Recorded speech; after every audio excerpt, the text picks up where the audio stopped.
si uu inoo aqriyo warqadii soo gudbinta madaxa lambar labo Axmed Shire Saciid wasiir dowlaha wasaaradda xanaanada xoolaha iyo daaqa lambar 3 Cabdi Fataax Nuur Ashkar wasiir dowlaha wasaaradda warfaafinta iskaashiga iyo dalxiiska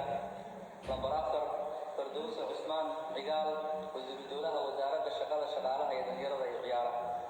lambar 5 Bashir Jaamac Maxamed wasiir ku-xigeenka wasaaradda waxbarashada iyo tacliinta sare lambar 6 Cabdullaahi Cabdisalaam Xasan wasiir ku-xigeenka wasaaradda amniga iyo DDR lambar 7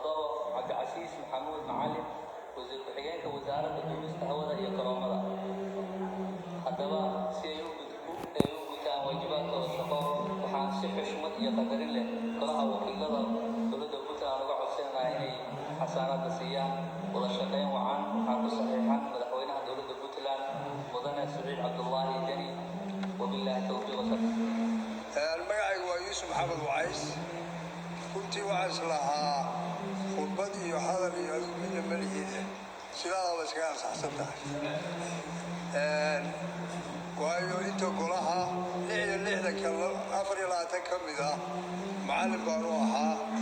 marka inkastoo hadda badankooda meesha ka maqan yihiin waxaan rabaa inaan soo koobo magacaygu waa Yuusuf Maxamed Wacays ku dhashay Boosaaso 1963 dugsiga hoose iyo dugsi quraanka waxaan ka galay magaalada Boosood waxbarashada qayb waxaan ka galay Qarno waa masaafurs baan galay gaalkacyo Cumar Sabatar haddana Ceelbuur baan masaafurs kale u galay dabadeed Maxamuud Harbi gaalkacyo waxaan ku soo noqday Qarno halkaas waxbarashadii aasaasiga ahayd aan ku dhameeyay waxaan galay jaamacadda La Foole